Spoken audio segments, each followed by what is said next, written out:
La propagation de fausses informations, souvent destinées à tromper ou nuire, ne cesse de croître dans notre société, particulièrement avec l'avènement du numérique. Pour lutter contre cette désinformation, il est devenu impératif de former les professionnels des médias et de la communication sur ce sujet important. Une notion fréquemment mal employée dans les débats publics et les écrits est celle du genre. Il était donc essentiel d'éclaircir cette notion auprès des journalistes et communicants. Pendant 3 jours, ces acteurs des médias et de la communication ont acquis des connaissances fondamentales sur la désinformation et son lien avec le genre. Cette formation, organisée par Faso Tchèque, a permis aux participants de développer des meilleures réflexions, notamment la vérification systématique des faits avant toute diffusion ou partage d'informations. On leur a donné aussi quelques outils qui puissent leur permettre aussi de pouvoir se mettre à l'abri de la circulation donc des fausses informations, de pouvoir détecter les fausses informations. Il y a des techniques qu'on pourrait appeler humaines qu'on utilise donc en faisant recours notamment à son cerveau, à son intelligence, en faisant recours à ce qu'on appelle le doute méthodique et qui doit intervenir à tout moment. Mais il y a aussi des outils qui ont été inventés, des logiciels et autres qui peuvent aussi permettre tout simplement de pouvoir savoir si une information, c'est-à-dire une vidéo, une image, un audio, si ça a été monté ou pas. Et on a pris des exemples assez concrets. La notion du genre, parce que c'est aussi une notion importante, on s'est rendu compte que souvent beaucoup de personnes qui parlent en tant qu'autorité, en tant que des personnes dont la voix porte, et même utilisent ces mots, mais de façon inadéquate. Donc ça crée au sein de la population un certain nombre de confusions. Voilà, donc quand on parle de genre, les gens associent ça facilement à un certain nombre de luttes qui sont menées, que ce soit en faveur des femmes ou dans d'autres contextes. Et puis aussi, on a fait ce qu'on appelle le monitoring pour que les participants puissent savoir aussi d'où est-ce que ces fausses informations peuvent venir pour pouvoir aussi souvent anticiper sur la circulation de ces fausses informations.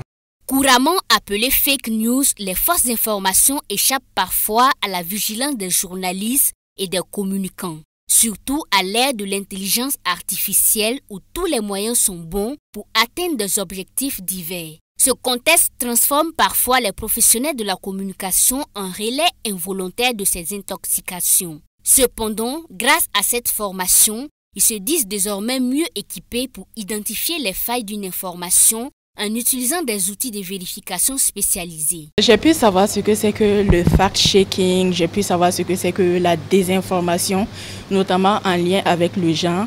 Et là, maintenant, je crois que j'ai les compétences nécessaires pour déceler les fausses informations. Et en plus de cela, on nous a montré les outils nécessaires qu'on peut utiliser pour détecter une fausse image. Et là, j'apprécie vraiment cette formation et je crois qu'elle a été beaucoup bénéfique, surtout pour moi. Pour ma part, en tant que journaliste reporter d'images, ayant le devoir de fournir de l'information vraie à la population, tout ce que j'ai appris dans cette formation, notamment à vérifier, à déceler une fausse information, me permettra d'assurer mes fonctions dans ce sens-là. Ces 3 jours de renforcement de capacités ont également permis aux participants de mettre à jour leurs compétences et d'améliorer leurs pratiques professionnelles. À travers ces 72 heures, vraiment, on a pu être outillés pour vraiment faire le distinguo. Également, les outils qui nous ont été donnés lors de ces travaux m'ont vraiment édifié. Et ça me permettra de mener à bien mon travail de journaliste pour ne pas induire les gens en erreur, pour les permettre de faire le distinguo entre le faux et le vrai. Ça m'a permis d'actualiser mes compétences et connaissances dans le domaine parce que j'ai eu à faire des formations. Mais cette fois encore, j'ai pu avoir des nouveaux outils qui me permettront donc de pouvoir mieux checker une information et aussi connaître également qu'est-ce qu'est une bonne information, une fausse information et comment aussi contrer ces informations-là.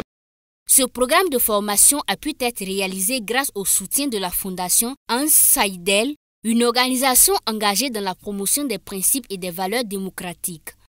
Nous avons estimé que les journalistes sont des relais parce que c'est eux les premiers concernés, ils sont sur le terrain. Ils pourront donc justement, à la suite de cette formation, implémenter les connaissances acquises, notamment faire le fact-checking, lutter contre la désinformation et la malinformation.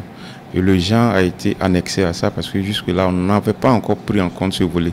On faisait des formations à fact-checking simplement, mais ici, on a estimé qu'il fallait prendre en compte le genre, la question du genre.